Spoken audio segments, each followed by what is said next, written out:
अमेरिकी राष्ट्रपति Donald Trump ने कॉपर के आयात पर 50% टैरिफ का ऐलान किया और कहा कि आने वाले वक्त में दवाओं से संबंधित आयात पर टैरिफ 200% तक पहुंच सकता है।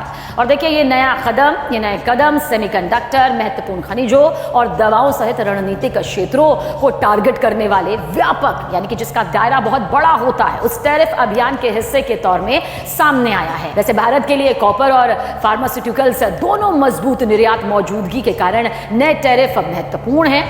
व्हाइट हाउस में कैबिनेट की बैठक के दौरान देखिए अमेरिकी राष्ट्रपति ट्रंप ने कॉपर के आयात पर 50% टैरिफ लगाने की बात की पुष्टि की। ट्रंप ने यह भी कहा कि उनका प्रशासन लगभग 1 से 1.5 साल की मोहलत देने के बाद आयातित दवाओं पर ऊंचा टैरिफ लगाएगा। ट्रंप ने यह भी कहा कि हम लोगों को करीब 1 या 1.5 साल का वक्त देंगे और उसके बाद उन पर टैरिफ लगाया ही जाएगा। उन पर बहुत ऊंची दर से टैरिफ लगाया जाएगा, यानी कि लगभग 200%। अमेरिका ने पहले ही स्टील और एल्यूमिनियम जैसे अन्य मटेरियल्स पर टैरिफ लगा दिया है। भारत ने वित्त वर्ष 2024-25 में दुनिया भर में देखिए लगभग $2 अरब मूल्य के कॉपर और कॉपर प्रोडक्ट्स निर्यात किए। इसमें से लगभग 17% हिस्सा अमेरिका को निर्यात किया गया। सऊदी अरब और चीन के बाद अमेरिका भारत का तीसरा सबसे बड़ा कॉपर निर्यातक देश है। इसे समझिए टैरिफ के लिहाज से। हालांकि टैरिफ से अमेरिका को भारतीय कॉपर के निर्यात में कमी यहां पर यकीनन आ सकती है, लेकिन डाइवर्सिफाइड डिमांड जो होती है उसके चलते कुल मिलाकर इसका प्रभाव मॉडरेट रहने की उम्मीद है। आगे समझिए, कॉपर को देखिए एक महत्वपूर्ण खनिज के तौर पर वर्गीकृत किया गया है और इसका निर्माण नवीनीकरणीय ऊर्जा, इलेक्ट्रिक वाहन और इलेक्ट्रॉनिक्स जैसे क्षेत्रों में बहुत बड़े स्तर पर इसका इस्तेमाल किया जाता है। भारत में घरेलू खपत की बात करते हैं क्योंकि इसी घरेलू खपत में बढ़ोतरी होने की उम्मीद है जो अमेरिकी मांग में किसी भी कमी की भरपाई कर सकता है।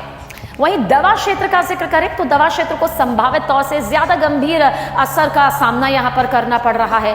अमेरिका भारत का सबसे बड़ा दवा निर्यात डेस्टिनेशन है, जिसका वित्त वर्ष 2025 में $9.8 बिलियन का निर्यात हुआ।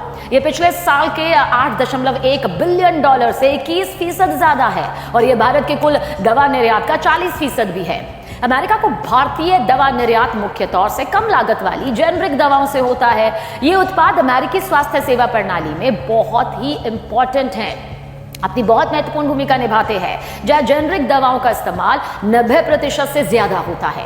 आगे समझिए कि 200% टैरिफ इन उत्पादों को अमेरिकी बाजार में किस तरह से और ज्यादा अप्रतिस्पर्धा वाला बना सकता है। अब आप इसे समझिए, क्योंकि जेनरिक उद्योग में कड़े मूल्य निर्धारण ढांचे की वजह से निर्यातक अतिरिक्त लागत वहन करने में सक्षम नहीं हो सकते हैं, जिसकी वजह से यह माना जा रहा है कि संभवतः बाजार से उनकी वापसी हो सकती है। छोटी कंपनी इस पर देखिए इसका सबसे ज्यादा असर पड़ेगा, यह आशंका यहां पर बताई जा रही है। वैसे टैरिफ का संभावित असर भारत और अमेरिका के बीच व्यापार वार्ता के नतीजों पर भी डिपेंड करेगा। ट्रंप ने यह इशारा जरूर किया है, संकेत दिया है कि दोनों देश एक समझौते के करीब पहुंच रहे हैं। अब देखिए ट्रंप ने कहा था जो पहले अभी कहा था हाल ही में कि हमने यूके के साथ एक सौदा किया। ये ट्रंप ने सोमवार को कहा। क्या कहा? ट्रंप ने सोमवार को कहा था कि हमने यूके के साथ एक सौदा किया है, हमने चीन के साथ एक सौदा किया है, हम भारत के साथ सौदा करने के करीब हैं। अब ये बयान ऐसे वक्त में आया जब अमेरिका ने कई देशों को औपचारिक टैरिफ लेटर भेजना शुरू कर दिया है। लेटर का पहला बैच बांग्लादेश, कंबोडिया, जापान, दक्षिण कोरिया, दक्षिण अफ्रीका और कई अन्य देशों को भी भेजा गया। ये लेटर विशिष्ट उत्पाद श्रेणियों और टैरिफ दरों को रेखांकित करते हैं। आगे जल्द समझिए, भारत को अभी तक देखिए ऐसा कोई लेटर, कोई खत नहीं मिला है। अगर समय सीमा से पहले कोई समझौता हो जाता है तो इसमें फार्मास्यूटिकल्स और कॉपर जैसे संवेदनशील क्षेत्रों के लिए छूट या फिर चरणबद्ध जो इम्प्लीमेंटेशन है वो यहां पर शामिल हो सकता है। अब कैबिनेट बैठक के दौरान ही ट्रंप ने अपने पहले के बयान को दोहराया कि ब्रिक्स देशों से आयात पर 10% का टैरिफ लग सकता है। उन्होंने ब्रिक्स समूह को दरअसल गंभीर नहीं बताया, लेकिन अमेरिकी डॉलर के प्रभुत्व को चुनौती देने के उसके प्रयासों को स्वीकार जरूर किया है। भारत, ब्राजील, रूस और चीन दक्षिण अफ्रीका के साथ ब्रिक्स का सदस्य है।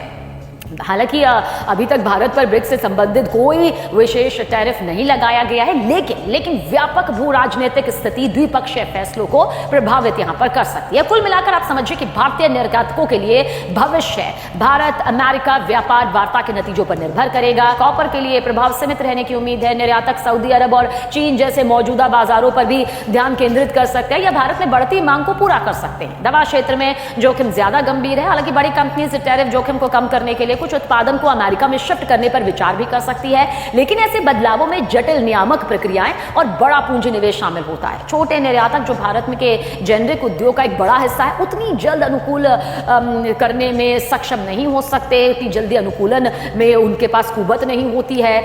फिलहाल नजरें भारत और अमेरिका की संभावित डील पर यहां पर टिकी हुई है कि आखिर क्या कुछ फैसला होता है।